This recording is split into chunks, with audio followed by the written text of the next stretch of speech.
Shop opening అయినా రావాలి అన్న 2-3 దెబ్బలు ఏంగానే అంటూరు కొట్టిండు అంటుండు. ఆయన నీ మంచి కోసమే కదరా కొట్టిండు. మీ ఫ్యామిలీ వేరు అయినా వేరేనా? నేను అట్లా మరి ఇంకేందిరా తగ్గనీకేంది మాట్లాడాలని లేదు. నువ్వు చిన్నప్పటి నుంచి సరే నువ్వు ఎంతో చేసినావు, అన్నకి నువ్వు హెల్ప్ చేసినావు ఓకే, కానీ అన్న కూడా నేను ఎట్లా చూసుకుంటూ ఒక్కసారి ఆలోచించుకో, గుర్తు తెచ్చుకోరా భయ్.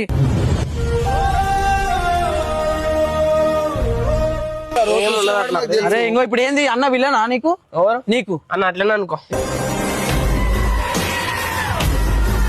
షాప్ ఓపెనింగ్ అయినా రావాలి. సరే వానికి ఏమైనా ఎంత అయినా ఉండని అర్చా, ఎంతైనా ఉండని. పిలవలే అని అంటున్నా. పిలవాలా ఏంది? అందరు కోరికరా పిలిచి వచ్చిరా? వచ్చినావా? వానికి ఓపెన్ 10th అని చెప్పి ఫిక్స్ అయినా. ఓపెన్ 10th వాడు బద్నామేడేంద్రా అది? నేను కొట్టుకొని నాకు బద్నామేంద్రా ఒక్కటి రెచ్చా కొడుతున్నాడు. సురు నేనే ఇంటున్నా, నేనే మొత్తం నమ్మి మొత్తం అది చేస్తున్నా. నీకు బబ్బు ఏడున్నాడు అని ఏం చెప్పాలా? బబ్బు లేడు చచ్చిపోయిందని చెప్పాలా?